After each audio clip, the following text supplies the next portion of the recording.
اللہ کے نیک برگزیدہ بندے، مقبول ترین بندے، اللہ والے، اللہ کے ولی، بزرگان دین رحمہم اللہ علیہم اجمعین کے واقعات اور مختصر سے حالات اس نیت سے عرض کر رہا تھا کہ ہمیں بھی اپنے گریبان میں جھانکنے کا موقع ملے، ہم لوگ بھی یہ سوچیں کہ یہ اللہ والے تھے، پیٹ بھی تھا، نفس بھی تھا، بیوی بھی تھی، بچے بھی تھے، پیاس بھی لگتی تھی، بھوک بھی لگتی تھی، کپڑا بھی درکار تھا، سردی گرمی بھی آتی تھی، ان لوگوں نے اللہ کی رضا کیسے حاصل کی؟ نیت میری کسی کی تردید مقصود نہیں، سمجھانے کے لیے کہتا ہوں جیسے سڑک پہ پیدل آدمی چل رہا ہو اور پاس سے کار گزرتی ہے تو دل میں خیال آتا ہے کہ میرے پاس بھی کار ہوتی۔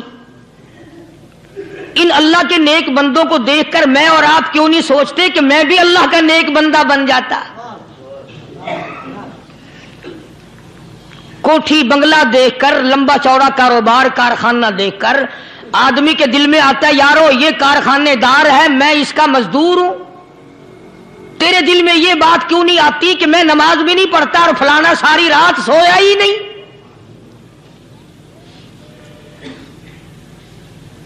ہم لوگ اپنے معاملات میں، اپنے کردار کے بارے میں آخر کب سوچیں گے؟ وہ کون سی نئی زندگی ملے گی؟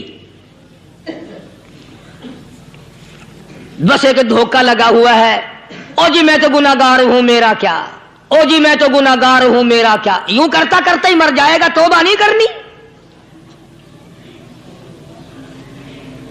کوئی آدمی پلیت ہو اور وہ یہ کہتا رہے او یار میں تو پلیت ہوں، یار میں تو ناپاک ہوں، میرا کیا میں تو ناپاک ہوں۔ اللہ کے بندے پانی کے پاس جا، غسل کر، پھر ہی تو پاک بنے گا۔ اپنے آپ کو پلیت پلیت کہتا رہے یوں تو پاک نہیں بنے گا۔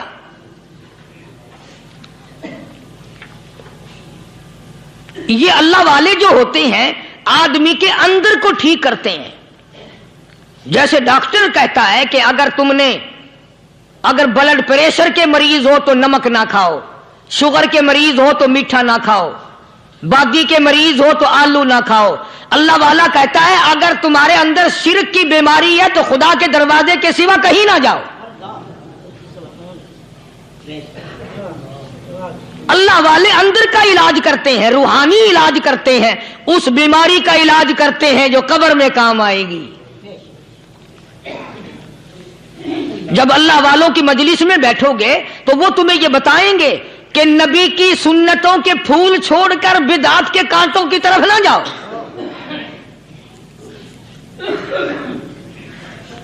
اور ہدایت ہے محمد کریم صلی اللہ علیہ وسلم کی، سبحان اللہ۔ وہ جوان کتنا خوش نصیب ہوگا جو حضور کے ساتھ سواری پہ سوار ہے۔ اللہ اکبر۔ سیدنا معاذ بن جبل رضی اللہ تعالیٰ عنہ کی ذات اقدس ہے، جس سواری پہ محمد عربی صلی اللہ تعالی علیہ وسلم سوار ہیں، اسی سواری پہ صحابی بھی سوار ہے، آپ کے پیچھے سوار ہے۔ آپ نے 3 مرتبہ ارشاد فرمایا یا معاذ، وہ کتنا مقدروں والا جوان ہوگا جس کا نام آقا کے پیارے پیارے منہ سے نکلا۔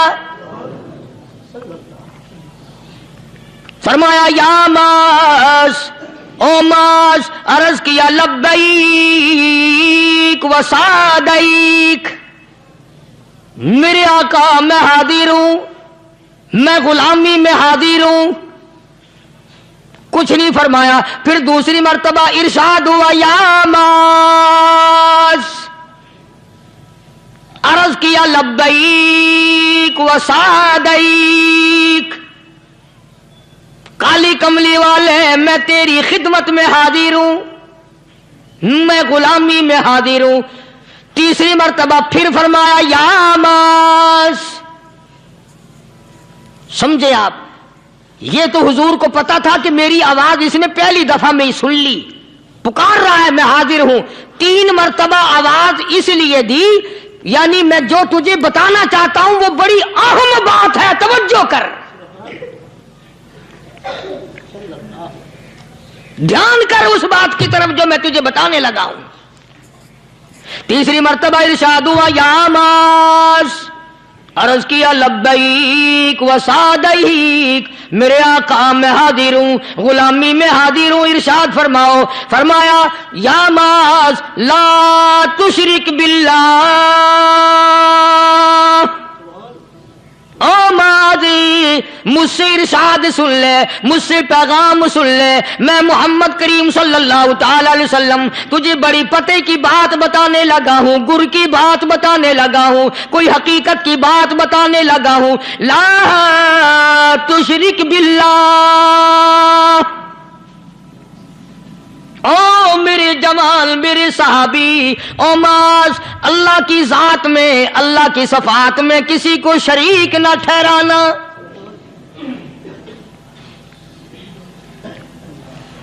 کسی کو بگڑی بنانے والا نہ سمجھنا، کسی کو پریشانی دور کرنے والا نہ سمجھنا، زندہ کرنے والا، مارنے والا، فقیر بنا دینے والا، فقیر کو شہنشاہ بنا دینے والا اس کے سوا کوئی نہیں. چلو ہو گئی بات، فرما دیا آپ نے کہ شرک نہ کرنا.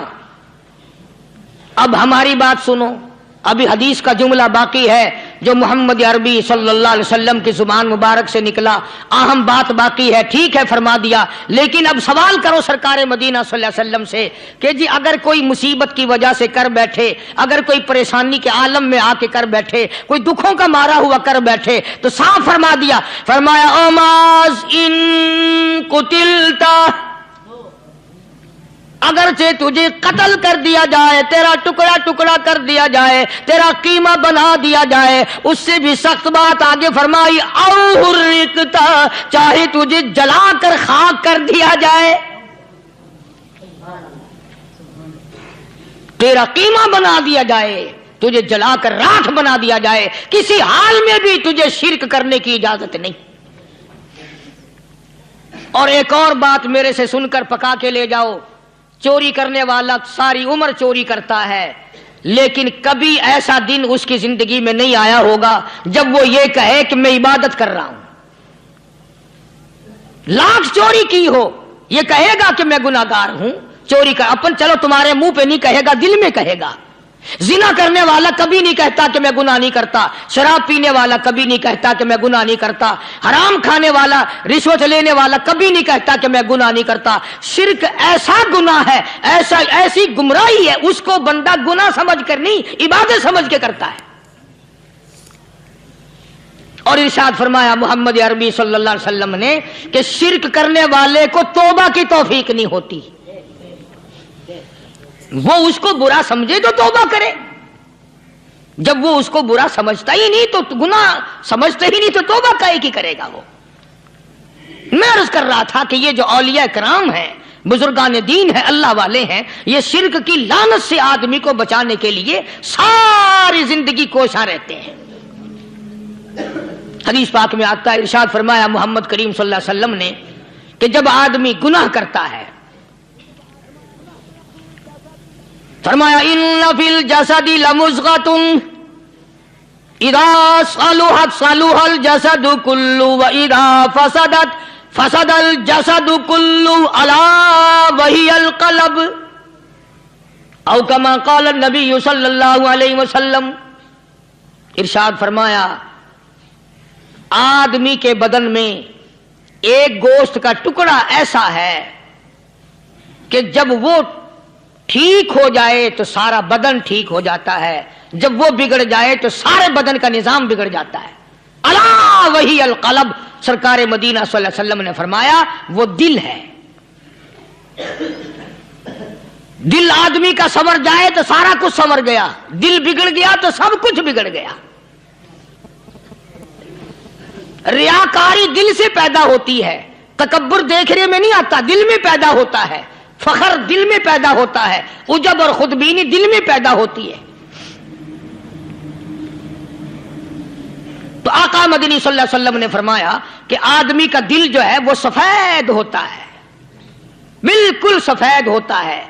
جب بندہ گناہ کرتا ہے تو ایک چھوٹا سا سیاہ کالا نقطہ اس کے دل پہ لگ جاتا ہے. پھر دوسرا گناہ کرتا ہے، پھر دوسرا نقطہ لگ جاتا ہے، پھر تیسرا گناہ کرتا ہے، پھر تیسرا نقطہ دل پہ لگ جائے، حتیٰ کہ اس کا دل سارا کالا ہو جاتا ہے۔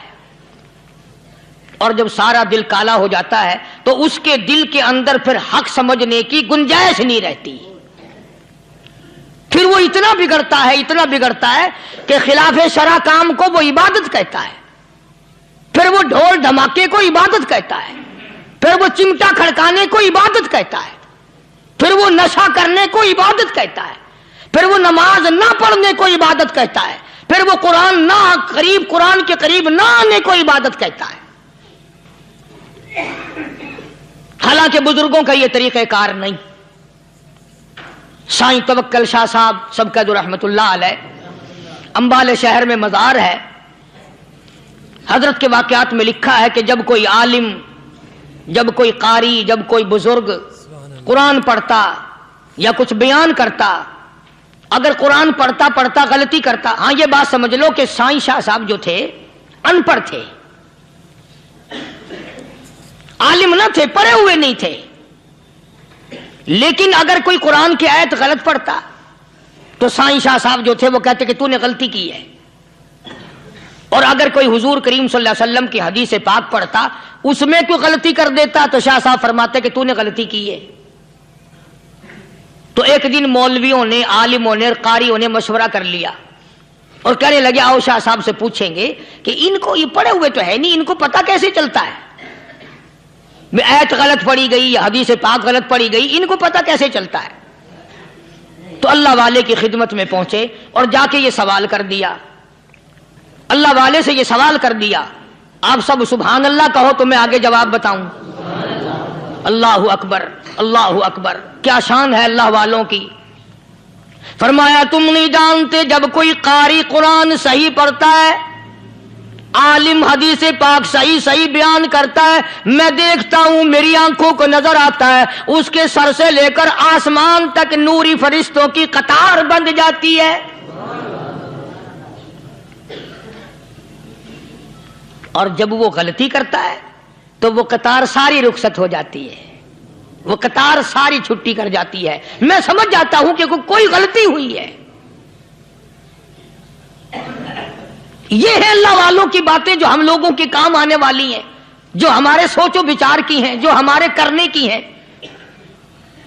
کہ کتنے دن ان حضرات کو فاقے کرنے پڑے، مصیبت جھیلنی پڑی، پریشانی اٹھانی پڑی تو پرواہ ہی نہیں کرتے تھے۔ مخلوق سے سوال کرنا ان حضرات کے یہاں بہت بری بات تھی،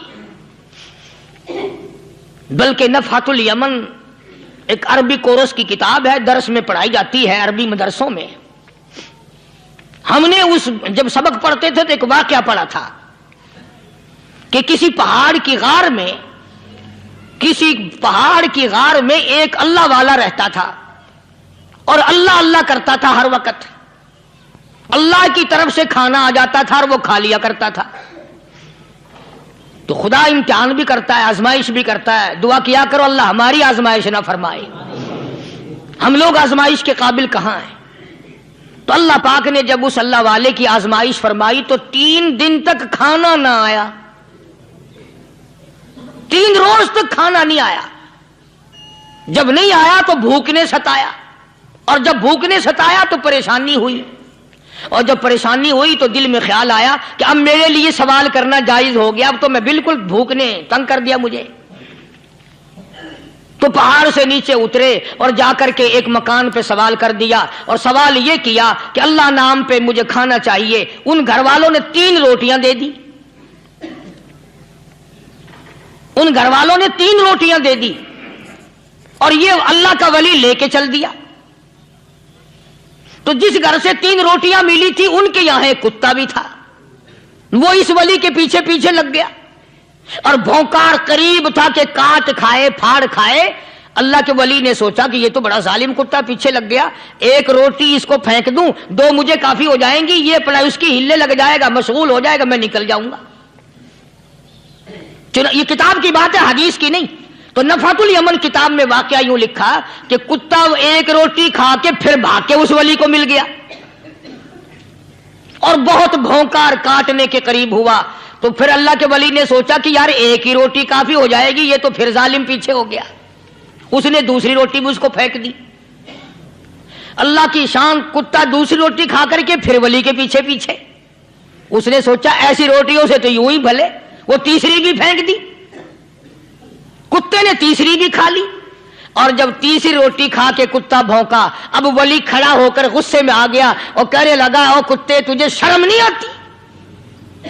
عربی کا لفظ ہے وَمَا عَدِيمُ الْحَيَا، اور بغیرت کمینے، تیرے مالک نے 3 روٹیاں دی تھی، جس دروازے پہ تو رہتا تینوں کھا لی پھر بھی بھونکتا ہے، 3 روٹیاں میں نے تجھے دے دی پھر بھی بھونک رہا ہے۔ تو یوں لکھا اس کتاب میں کہ اللہ پاک نے کتے کو بھی زبان دی، اور وہ یہ کہنے لگا کہ ولی صاحب ذرا ٹھہرو، خود فیصلہ کرو، تم بے غیرت ہو یا میں بے غیرت ہوں،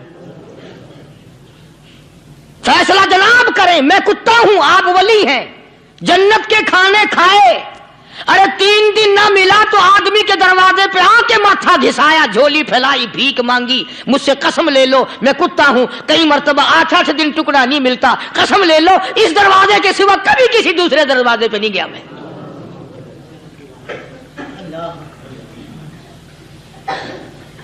تجربہ کر لو، 3 دن کتے کو ٹکڑا ڈالو، چوتھے دن دم ہلا کر تمہارے پاؤں میں لٹے گا۔ ساری عمر گزر گئی اس مالک کا دیا ہوا کھاتے ہوئے پیتے ہوئے، آج بھی تجھے اس مالک کا دروازہ سمجھ نہیں آیا۔ پانی وہ پلاتا والذی ہوا یطعمنی ویسقین وَإِذَا مَرِضْتُ فَهُوَ يَشْفِينِ،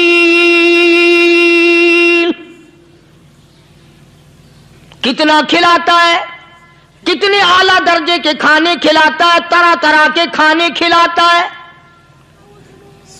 پالا اس نے، سنبھالا اس نے، زندگی اس نے دی، اولاد اس نے دی، خوبصورت بیوی اس نے دی، گھر آباد اس نے کیا، تھوڑی سی پریشانی آ گئی، اب جا کے قبر کے سامنے جھکا کھڑا ہے، اس مالک سے میرا کام نہیں چلا، او 4 گز زمین میں پڑنے والے، تو میری حاجت روائی کر دے۔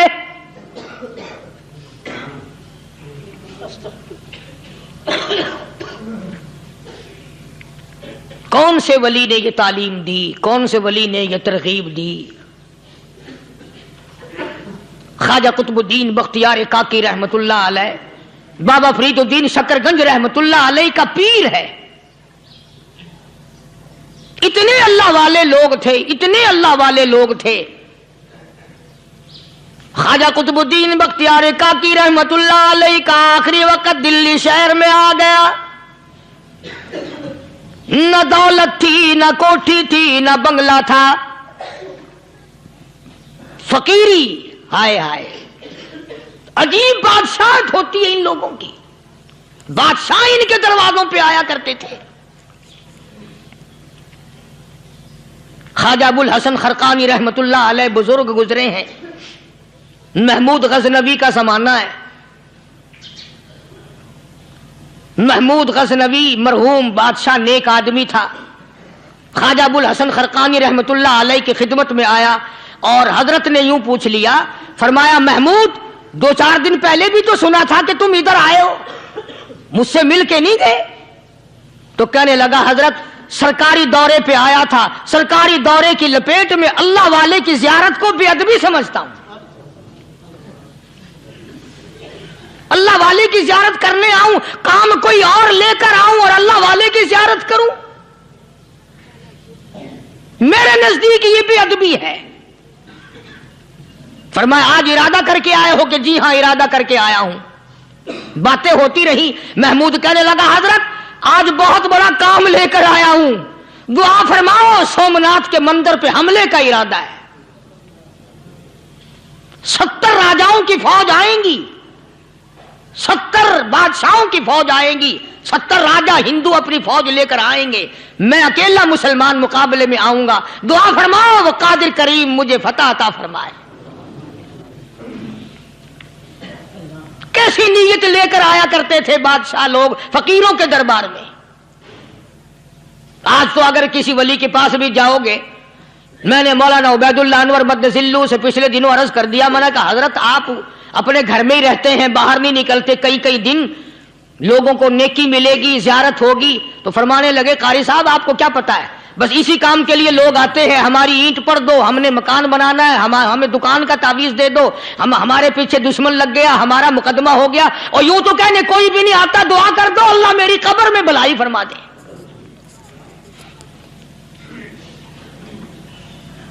تو محمود غزنوی نے خواجہ ابوالحسن خرقانی سے درخواست کی کہ آپ دعا فرمائیں۔ اللہ والے نے دعا بھی فرمائی اور اپنا مصلی دے دیا۔ یوں فرمایا محمود جب مشکل وقت آ جائے اس مصلی پہ کھڑے ہو کر 2 رکعت نماز ادا کرنا۔ پتہ چلا کہ اللہ کی مدد جو ہے وہ نماز کے ساتھ ہے۔ میں تمہیں بھی بتاتا ہوں، ولی تو میں نہیں، جب بھی کوئی پریشانی آئے، جب بھی کوئی تکلیف آئے، فرمایا استعینوا بالصبر والصلاۃ، نماز پڑھو انشاءاللہ آسانی ہوگی، صبر کر نماز پڑھ، ان اللہ مع الصابرین،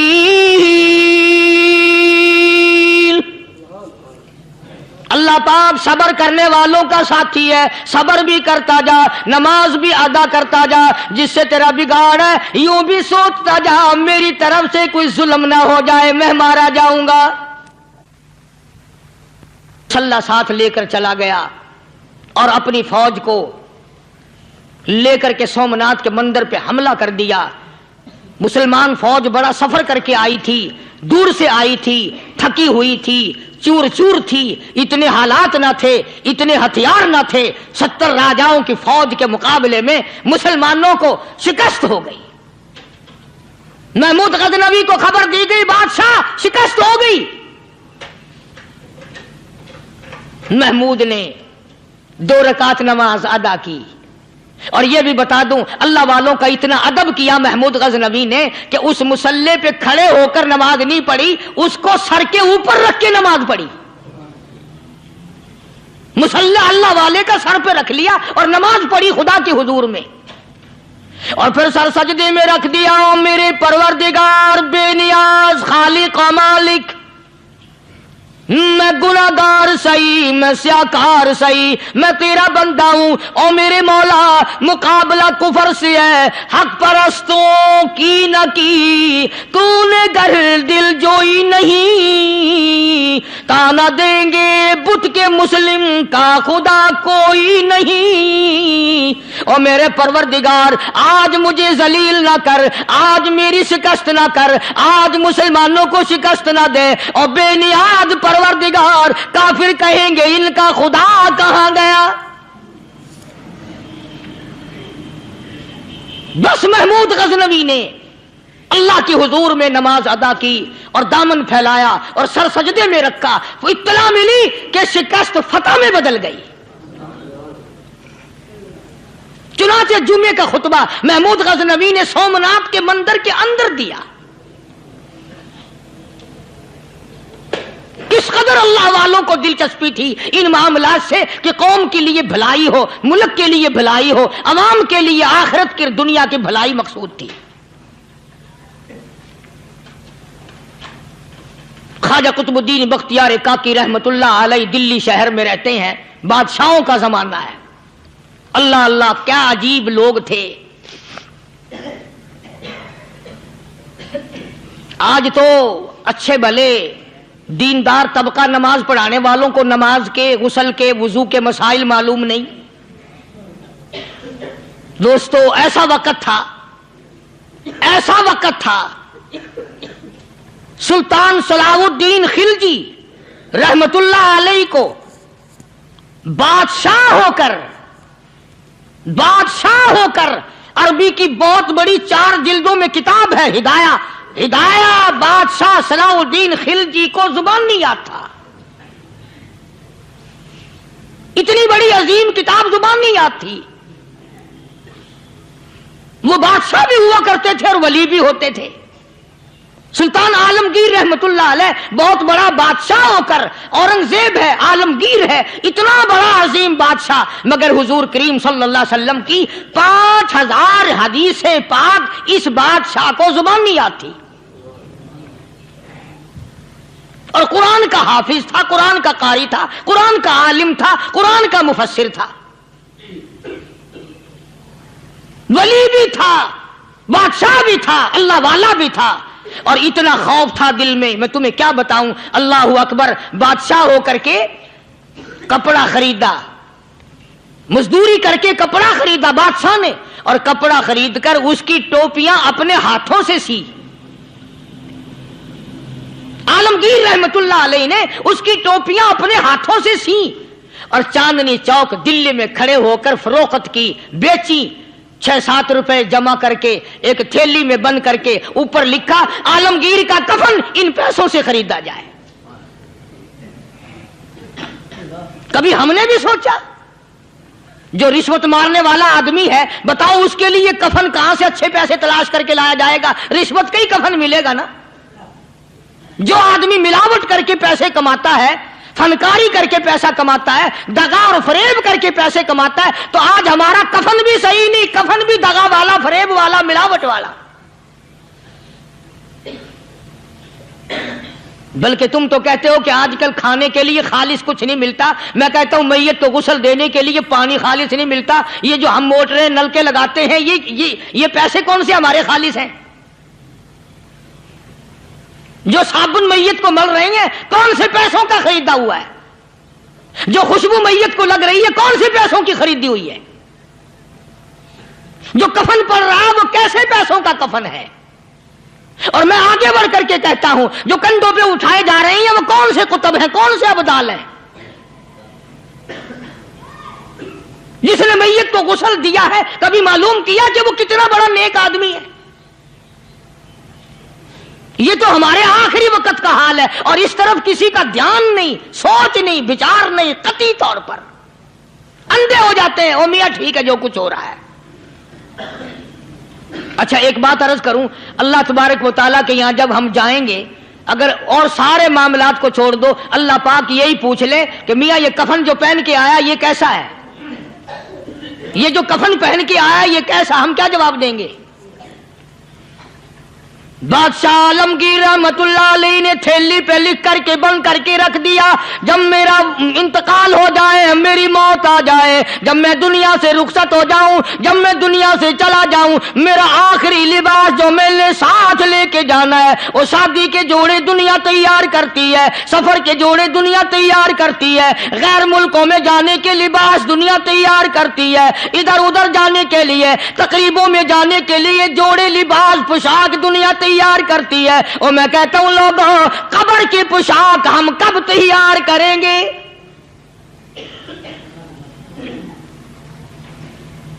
عالمگیر رحمت اللہ علیہ نے خود اپنے کفن کا انتظام کر کے رکھ دیا۔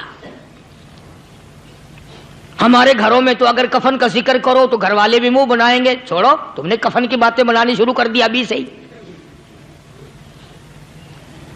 اور ایک اور عرض کروں، کفن بھی مقدر والوں کو ملتا، کئیوں کو ملتا ہی نہیں۔ کفن نہیں ملتا، قبر نہیں ملتی، نماز جنازہ نہیں ملتی، غسل نصیب نہیں ہوتا، مقدری سودے ہیں۔ نہ یہ دولت سے بات بنتی ہے، اور نہ یہ اقتدار سے بات بنتی ہے، اور نہ یہ سرمایہ سے بات بنتی ہے۔ یہ تو تقدیروں کے مسئلے ہیں جو مالک نے اپنے ہاتھ میں رکھا ہے۔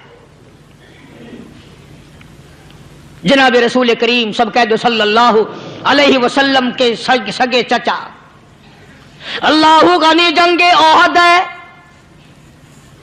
امام الانبیاء محبوب کبریا حضرت محمد مصطفیٰ صلی اللہ تعالی علیہ وسلم کو خبر دی گئی آپ کی حالت بھی زخمی ہے، آپ کا چہرہ انور زخمی ہو گیا، آپ کے چہرے میں خود جو سر پہ اوڑھ رکھا تھا اس کے حلقے کڑیاں چہرے انور کے اندر چلی گئی، نکلتی نہیں، نکالنا چاہتے ہیں، نکلتی نہیں، نکالنے کی کوشش کرتے ہیں۔ ابو عبیدہ بن جراح رضی اللہ تعالیٰ عنہ نے دانتوں میں پکڑ کر وہ حلقہ زنجیر والا کھینچ لیا۔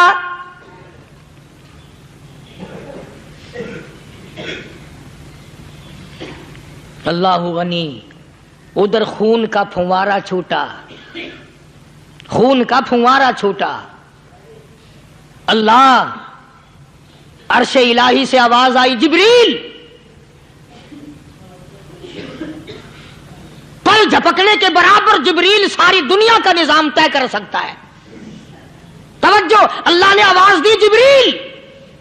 عرض کیا حضور. فرمایا یاد رکھ، اگر میرے محبوب کا خون زمین پہ گر گیا تو پھر تو جبریل کا آئے گا. سدرۃ المنتہا سے سیکنڈ تو بڑی چیز ہوتی ہے، پل جھپکنے سے پہلے جبریل نے آ کر اس خون کو سنبھالا ہے. اتنی عظمت ہے سرکار مدینہ صلی اللہ علیہ وسلم کی اللہ تبارک و تعالیٰ کے یہاں اور ہر پیغمبر کی. ابراہیم علیہ الصلوۃ والسلام کو وقت کے بادشاہ نے منجنیق میں بٹھا کر یوں آگ میں پھینک دیا، اس منجنیق میں سے، پنگوڑے میں سے خلیل نکل چکا. آواز آئی جبریل. جواب ملا حضور کہ میرا خلیل کو کیا ہوا؟ حضرت جبریل کو حکم ہوا، یاد رکھ اگر خلیل کا ایک بال بھی جل گیا تو جبریل کس کام کا. اللہ تبارک و تعالیٰ کے فرشتے نے پہلے پہنچ کر آگ پہ پر بچھا دیے.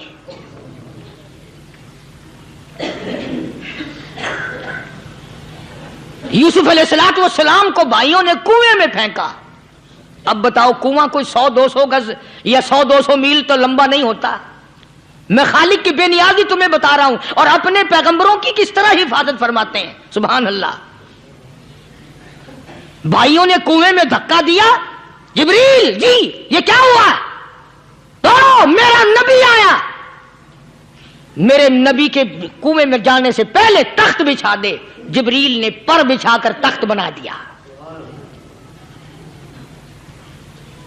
وہ تو یوں بچاتا ہے، وہ تو یوں سنبھالتا ہے. ابو عبیدہ بن جرہ رضی اللہ تعالی عنہ نے سرکار مدینہ صلی اللہ علیہ وسلم کے چہرے انور میں سے وہ جو زنجیر کڑی کھینچی، اللہ اللہ، ابو عبیدہ کے 2 دانت نیچے کے، 2 اوپر کے، 4 دانت نکل گئے. آج ہمارے دانتوں کو کیڑے کھا جاتے ہیں، کھوکھریں بن جاتی ہیں، نکل جاتے ہیں. ابو عبیدہ تو کتنا خوش نصیب جوان ہے، تیرے 4 دانت تو نکل گئے پر حضور صلی اللہ علیہ وسلم کی تکلیف کو تو نے دور کیا. یعنی آقا کی خدمت کرتے ہوئے ابو عبیدہ کے دانت نکل گئے. ادھر اپنی تکلیف آئی، ادھر پتا چلا کالی کملی والے صلی اللہ تعالی علیہ وسلم تیرے چچا کا حال ٹھیک نہیں. صلی اللہ علیہ وسلم بڑا صدمہ پہنچا، بڑا رنج پہنچا. ایک بات کرتا ہوں، توجہ کر کے لکھ کے لے جاؤ، کام آئے گی. بیٹیوں کو بتاؤ، بہنوں کو بتاؤ. سرکار کی نظر پڑی، سرکار کی نظر پڑی. حضرت صفیہ رضی اللہ تعالی عنہ، حضور کی بوا، حضور کی پھوپھی، حضرت زبیر رضی اللہ تعالی عنہ کی اماں، امیر حمزہ رضی اللہ تعالی عنہ کی بہن دوڑی دوڑی آتی ہے. پتا چلا نا مدینے میں کہ بھائی کا حال ٹھیک نہیں، شہید کر دیا گیا. عورت ذات دوڑی دوڑی آئی. حضور نے فرمایا زبیر کون عورت ہے، جا کے روکو، لاش کا حال ٹھیک نہیں، کپڑے پھاڑے گی، جزا فضا کرے گی. میں نے سنا ہے لاش کا حال ٹھیک نہیں ہے. حضرت زبیر نے آ کے روکا، قریب آ کر پہچان لیا حضرت زبیر کی اماں تھی. انہوں نے کہا اماں اجازت نہیں، آگے نہ جاؤ. حضرت صفیہ عرب کی تکڑی مائی، مارا غصہ زبیر کو، اوپر پھینک دیا. کہنے لگی ہٹ ایک طرف، میں اپنے بھائی کو دیکھنے نہ جاؤں. زبیر کو تو مکہ مار کے پرے پھینک دیا. اور لوگوں توجہ کرو، غلام آپ بھی بنتے ہیں، غلام میں بھی بنتا ہوں. خدا کی قسم ٹائم پہ غلامی کا پتہ چلتا ہے. پھر زبیر کہنے لگا اماں حضور نے منع فرمایا، آگے نہ جا، حضور نے منع فرمایا. خدا کی قسم ذمہ داری سے کہتا ہوں، علماء نے لکھا ہے حضرت صفیہ نے جو پیر قدم آگے رکھنے کے لیے اٹھایا ہوا تھا وہ آگے نہیں رکھا، پیچھے ہٹ کے رکھا ہے. میرے نبی کے فرمان کے خلاف نہ ہو جائے، میرے نبی کے ارشاد کے خلاف نہ ہو جائے. اگر خلاف ہو گیا تو میں ماری جاؤں گی. اور وہیں رک گئی، کہنے لگی او زبیر بیٹے جاؤ، میرے محبوب سرکار مدینہ صلی اللہ تعالی علیہ وسلم سے جا کے کہو میں نے لاش کا حال سن لیا ہے، مجھے سب کچھ پتہ چل گیا ہے، جا کے کہو بے شک میں عورت ہوں لیکن گھبراؤں گی نہیں، جب سے میں نے تیرا کلمہ پڑھا ہے میں نے صبر کرنا بھی سیکھ لیا ہے۔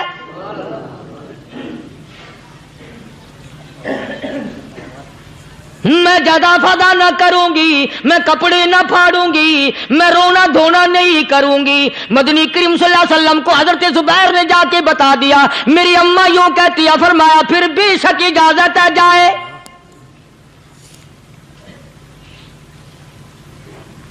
آج کی کوئی مائی ہوتی اتنا حال دیکھ کر بھائی کا نہ جانے ہارٹ فیل ہو جاتا۔ صفیہ نے آ کے دیکھا اپنے بھائی سیدنا امیر حمزہ کے دونوں کان نہیں، ناک نہیں، لب نہیں، 11 ٹکڑے ہوئے پڑے ہیں، روتی نہیں، گھبراتی نہیں، دھڑام سے گرتی نہیں، چہرہ نہیں پیٹتی، ماتم نہیں کرتی، کھڑی ہو گئی، کہنے لگی آ میرے پروردگار میرے بھائی کی قربانی قبول فرما،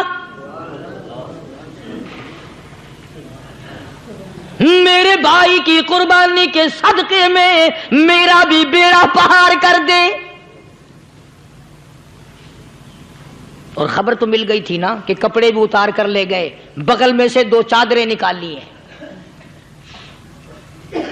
بغل میں سے 2 چادریں نکالی کہ میرے بھائی کو کفن دے دینا۔ یوں جو نظر پڑی ایک انصاری نوجوان رضی اللہ تعالی عنہ، وہ بھی ننگا پڑا ہے، کافر اس کو بھی شہید کر کے گر گئے۔ مسلمانوں ذرا اندازہ لگاؤ، یہ بھی مسلمان تھے، یہ بھی نبی کے عاشق تھے، یہ بھی دیوانے تھے، ایسے وقت میں بھلا ایسی بات کس کو سوجھے؟ ماں جایا بھائی ہو، سگا بھائی ہو، اچھی محبت اور تعلق ہو بہن بھائی کا، اور سید الشہداء حضور نے فرمایا ہو وہ ننگا پڑا ہے، 11 ٹکڑے ہوئے پڑے ہیں، ایسے وقت میں ایسی بات کون سوچے؟ صفیہ کہنے لگی لوگو ایک چادر اس بھائی کو دو جو میری ماں کے پیٹ سے پیدا ہوا، ایک چادر اس بھائی کو دو جو محمد کے کلمے نے میرا بھائی بنا دیا ہے، جو میرے نبی نے کے کلمے نے میرا بھائی بنا دیا ہے۔ کل قیامت میں خدا یہ نہ فرما دے صفیہ کفن دینے آئی، خیرات دینے آئی تو اپنے کو دے کے چلی گئی۔ اب ان میں ایک چادر ہے چھوٹی اور ایک ہے بڑی، پھر کہنے لگی میری چادریں واپس کر دو، ایسا نہ ہو میرے بھائی کو بڑی مل جائے دوسرے بھائی کو چھوٹی مل جائے، اللہ پاک کل یہ نہ فرما دے اگر کفن دینے بھی آئی تو اپنے کو بڑی دوسرے کو چھوٹی، یہ اللہ کی رضا والا تو کام نہیں۔ قرہ اندازی کی، سگے بھائی سیدنا امیر حمزہ رضی اللہ تعالیٰ عنہ کے حصے میں چھوٹی چادر آئی اور اس انصاری جوان کے حصے میں بڑی چادر آ گئی۔ چنانچہ جب محمد عربی صلی اللہ تعالی علیہ وسلم تشریف لائے تو حضور کو اتنا صدمہ پہنچا، میری مستقل کیسٹ ہے سیدنا امیر حمزہ رضی اللہ تعالیٰ عنہ کے عنوان پر، آپ لوگ اسے خرید کے سنیں۔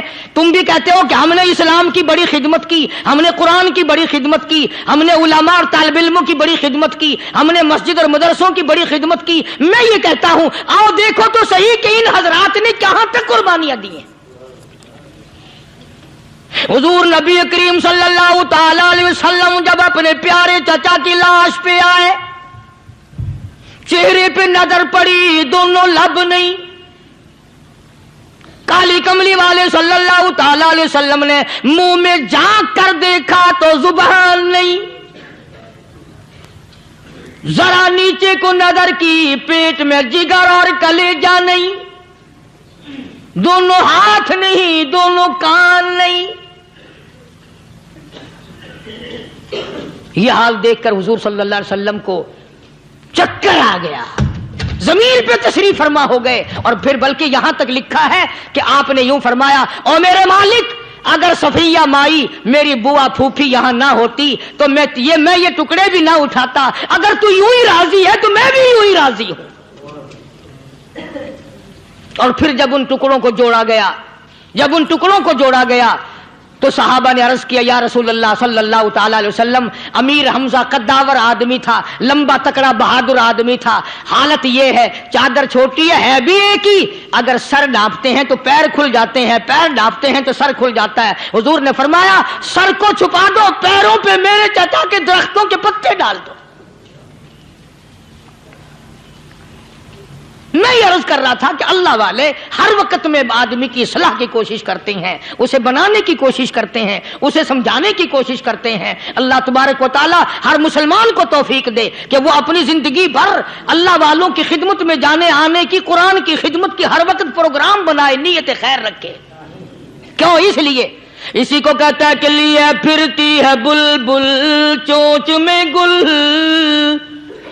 لیے پھرتی ہے بلبل چونچ میں گل، اور ڈھونڈتی ہے شہید ناز کی تربت کہاں ہے، تلاش کرتے ہیں جانور پرندے کہاں پر اللہ کی رحمت برس رہی ہے۔ تو ہمیں بھی اللہ کی رحمت کا طالب ہونا چاہیے، اللہ کی رحمت کا متلاشی ہونا چاہیے۔ اللہ پاک مجھ پہ اور آپ سب پر، ساری امت پر اپنا کرم فرمائے۔ آسمانی کتابیں نازل فرمائی، اسی کو لوگ زیادہ چمکاتے ہیں۔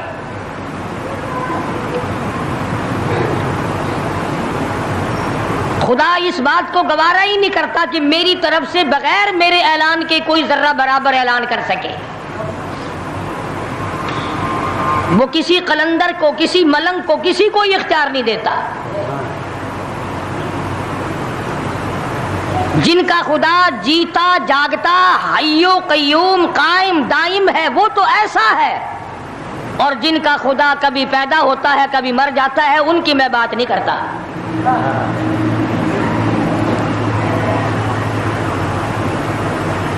پروردگار عالم نے ایک طریقے کا سوال کر دیا، اگر تم میرے معاملات میں شریک کار بنتے ہو تو آؤ پھر ایک ناخون بنا کے دکھاؤ،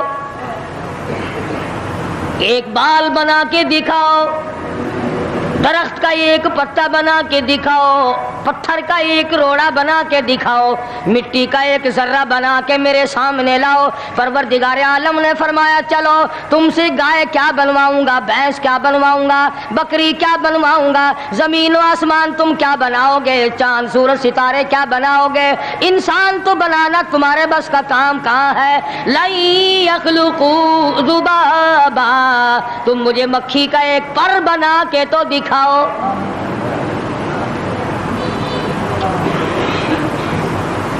فرمایا جس کے دل میں توحید و ایمان یقین کی دولت جم جاتی ہے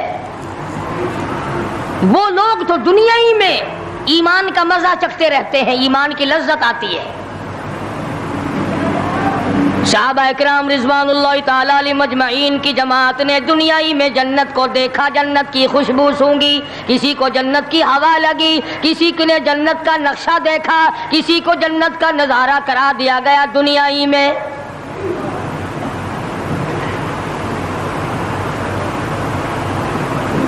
خوش نصیب تھے وہ لوگ جنہوں نے محنت سے اپنی آخرت کو بنایا، اپنی قبر کو بنایا، اپنی تمام تر زندگی میں کبھی بے فکری سے بسر نہ کی، رات کو سوچا، دن کو سوچا، صبح کو خیال کیا، شام کو خیال کیا۔ یہ ناپائیدار زندگی ہے، یہ ختم ہونے والی زندگی ہے، اس لیے مجھے دائمی زندگی کی کچھ تیاری کرنی چاہیے۔ ان لوگوں نے کمائی کی اور محمد کریم صلی اللہ تعالی علیہ وسلم کے ساتھ رہے، دنیا میں ان کو جنت کے مزے آیا کرتے تھے۔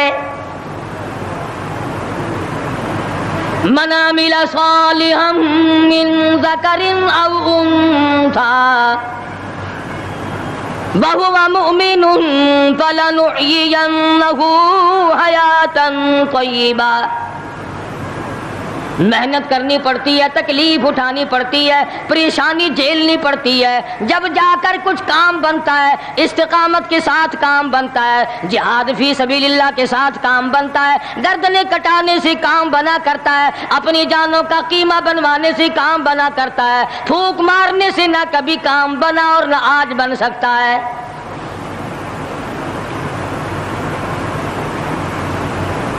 علماء کرام میں بے شمار لوگ اس قسم کے آئے جو استقامت کا پہاڑ ثابت ہوئے،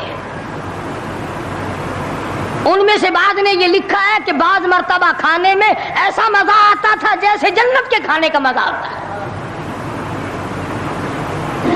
شاہ عبد الرحیم صاحب رائے پوری رحمہ اللہ، خدام نے عرض کیا حضرت پورا مہینہ گزر جاتا ہے رمضان المبارک کا، کچھ دو چار نوالے دو چار لقمے کھا تو لیا کرو۔ تو فرمانے لگے میں اللہ پاک کا قرآن کریم دن کو پڑھتا ہوں، رات کو پڑھتا ہوں، سارا دن تلاوت کرتا ہوں، ساری رات تلاوت میں لگا رہتا ہوں، اور لوگوں تمہیں کیا معلوم ہے جب میں خدا کا قرآن پڑھتا ہوں میرے منہ میں جنت کے پھلوں کا مزہ آتا رہتا ہے۔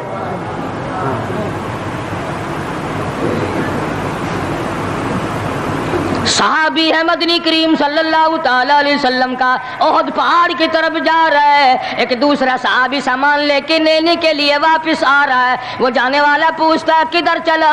کہتا ہے مجھے فلانا کام ہے۔ پوچھا تم کہاں چلے؟ کہتا رب ذوالجلال کی قسم احد پہاڑ سے جنت کی خوشبو آ رہی ہے۔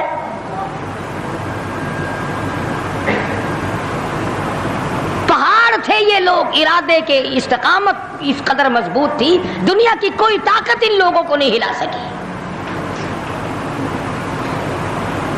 سید عطا اللہ شاہ صاحب بخاری رحمہ اللہ، علماء اکرام کی پگڑی تھی، علماء کے آبرو تھے شاہ صاحب، علماء کی عزت تھی۔ امرتسر میں جلسہ کیا شاہ صاحب نے، اطلاع ملی بہار میں لوگوں نے حسین احمد مدنی کی پگڑی اتار کر جلا دی۔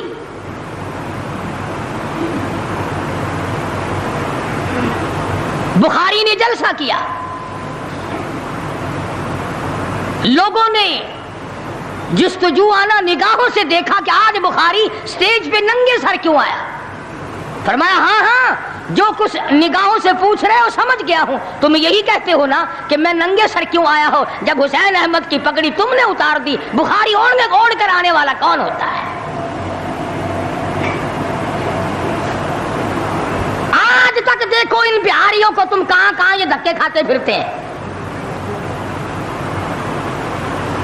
مولانا حسین احمد مدنی رحمت اللہ علیہ کی پگڑی اتاری، پیروں کے نیچے بلی اور جلا دی، داڑھی میں شراب پھینکی، بے عزتی کی، پتھر مارے۔ جو سب سے آگے تھا صبح کو تالاب میں نہانے گیا، پیر اوپر ہے سر نیچے ہے، لوگ کہنے لگے بلے بلے اتنا لمبا سانس، بہت دیر ہو گئی۔ جب آدھا دن گزرا لوگوں نے جا کے دیکھا حضرت دنیا سے تشریف لے جا چکے تھے، وہ مر چکا تھا، پاؤں اوپر سر پانی میں ڈوب کے مر گیا۔ اس طرح سے غرق کیا خداوند عالم نے، کیا میرے ولی کی توہین کرنے والوں تم بچ کے نہیں جا سکتے۔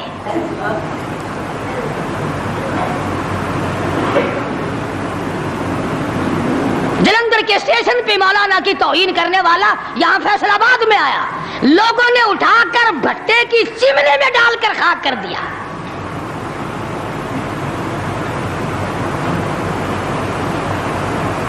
اللہ والوں کی توہین بشرطے اللہ والا ہو، ڈھنگ والا نہ ہو، فریب والا نہ ہو، ٹھگی والا نہ ہو، کتے بلی والا نہ ہو، اللہ والا ہو، خدا اس کا انتقام لیتا ہے۔ کلکتے میں مولانا ابوالکلام آزاد رحمہ اللہ کی بیگم بیمار ہے، مولانا ابوالکلام آزاد رانچی جیل میں ہے۔ بیگم آزاد نے خط لکھا، اطلاع دی میں بڑی شدید بیمار ہوں، ایسا معلوم ہوتا ہے میرا آخری وقت ہے، مجھے آ کر کے مل جاؤ، بڑی جلدی ہے، میری بڑی تمنا ہے، بڑی آرزو ہے۔ مولانا نے جواب دے دیا اگر تیرا آخری وقت قریب ہے کلمہ پڑھتی چلی جا، استغفار کرتی چلی جا، قرآن کریم کی تلاوت کرتی کرتی رخصت ہو جا، اللہ اللہ کرتی رخصت ہو جا، میں تجھ سے ملنے کے لیے انگریز ظالم کے سامنے ضمانت کی بھیک مانگنے کو تیار نہیں۔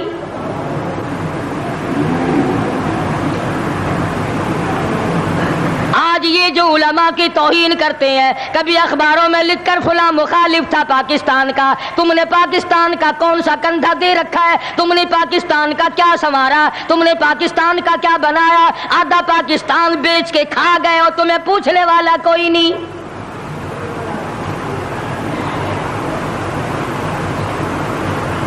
مولانا ابوالکلام آزاد رحمہ اللہ نے جواب دے دیا، وہ ایسے خوددار لوگ تھے، وہ ایسے اللہ والے لوگ تھے کہ انہوں نے ظالم کے سامنے ضمانت کی بھیک مانگنے سے انکار کر دیا. اور یہ صرف ایک یہ نہیں، اس قسم کے ہزاروں تھے. مسٹر ٹامسن فرانسیسی مورخ لکھتا ہے دلی کے چاروں طرف، دلی سے آگرے تک، دلی سے پانی پت تک، دلی سے مراد آباد تک، دلی سے غازی آباد تک، چاروں طرف کم سے کوئی درخت کا ٹہنا ایسا نہ تھا جس پہ کسی عالم دین کی لاش نہ لٹکی ہو.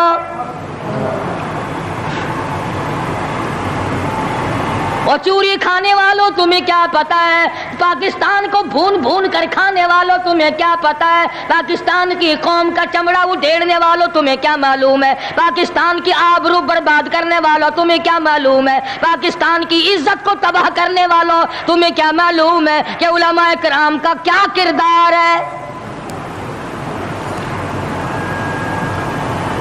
400 عربی مدرسے تھے دلی کے چاروں طرف، ایک بھی طالب علم باقی نہ رہا، نہ ناظم کو رہا، نہ محتمم رہا. تمام کے تمام پڑھنے والے، پڑھانے والے، اساتذہ بھی، طالب علم بھی، تمام کے تمام انگریز ظالم سے ٹکرا کر شہید ہو گئے.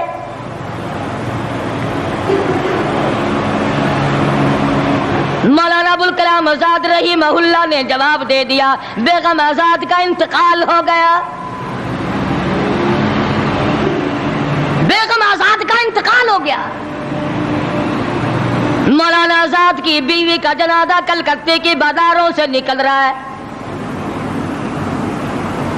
وہ مسلمان جو انگریز کا پیشاب چاٹا کرتے تھے، جو انگریز کی لید چاٹا کرتے تھے، انگریز کے گھوڑوں کی میموں کا تھوک چاٹنے والے مسلمان بیگم آزاد کے جنازے پہ لٹھ برسائے، لٹھ مارے مولانا آزاد کی بیگم کے جنازے پہ.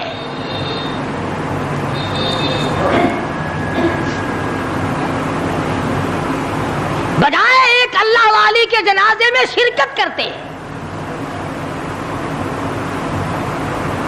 آج بھی یہ اخباروں والے کبھی کہتے ہیں ہندوستان میں مسلمانوں کے ساتھ یوں ہو رہا ہے، دیوبند میں یوں ہو. تم اپنی تو بات کرو، تمہارے یہاں کیا ہو رہا ہے؟ کون سی رات ہے جس میں ڈاکہ نہیں، کون سا دن ہے جس میں ایکسیڈنٹ نہیں، کون سی گھڑی ہے جس میں کسی مسلمان کے کلیجے کو تم چیر کر نہیں کھاتے؟ دوسروں کی باتیں کرتے ہو اور تمہارے پاس پیسے حرام کے ہیں، تم اخبار پڑھے بغیر جی نہیں سکتے. اگر 5 روپے کا اخبار ہو جائے گا پھر بھی تم ناشتہ 50 حج کر لو، پھر بھی اخبار سے صبح انشاءاللہ ہوگی تیری. حاجی صاحب صبح قرآن پڑھا کر اخبار خبر میں کام نہیں آئے گا. نرا جھوٹ، نرا بکواس. کوئی ریڈیو کا سر پکڑے بیٹھا ہے، کوئی ساری رات ٹی وی کے سامنے مرے ہوئے کتے کی طرح پڑھ کے گزار دیتا ہے. دوسروں پہ تنقید، دوسروں کو بکواس. مولانا ابوالکلام آزاد رحمہ اللہ کی بیگم کا جنازہ گزر رہا ہے، لوگوں نے لٹھ مارے، مسلمانوں نے مارے، کلمہ گو نے مارے، مسلمانوں کی آل اولاد نے لٹھ چلایا. سید عطا اللہ شاہ صاحب بخاری رحمۃ اللہ علیہ کو پتہ چلا، تیسرے چوتھے دن تشریف لے گئے، بن بلائے گئے. وہاں جا کر کے لوگوں کو للکارا، فرمایا لوگوں تم نے اس عفیفہ کے جنازے پہ لٹھ چلایا، تم نے اس سیدہ کے جنازے پہ لٹھ چلایا جس کو بے نقاب تو کیا تم نے کبھی با نقاب بھی نہیں دیکھا. لیڈر کی بیوی تھی، عالم کی بیوی تھی، بہت بڑے سیاستدان کی بیوی تھی. کلکتے کے لوگوں نے مولانا ابوالکلام آزاد کی بیوی کو کبھی بغیر پردے تو کیا پردے میں بھی نہیں دیکھا. آج تو جب تک ساتھ لے کر بازار میں سے گزر نہ جاؤ اس وقت تک لیڈری نہیں چمکتی. کم سے کم پتہ تو چلنا چاہیے نا اس کے گھر میں مال کیسا ہے. اور اب تو بلکہ جب نکاح ہوتا ہے تو اسی وقت دلہے دلہن کا اخبار میں فوٹو آتا ہے کہ دلہا کس بھاؤ کا، دلہن کس بھاؤ کی ہے. شرم نہیں آتی مسلمان کہلاتے ہوئے. ادھر کی بارات میں بھی حاجی، ادھر کی بارات میں بھی مسلمان اور نمازی. بھئی یہ کیا حرکتیں ہو؟ ارے بس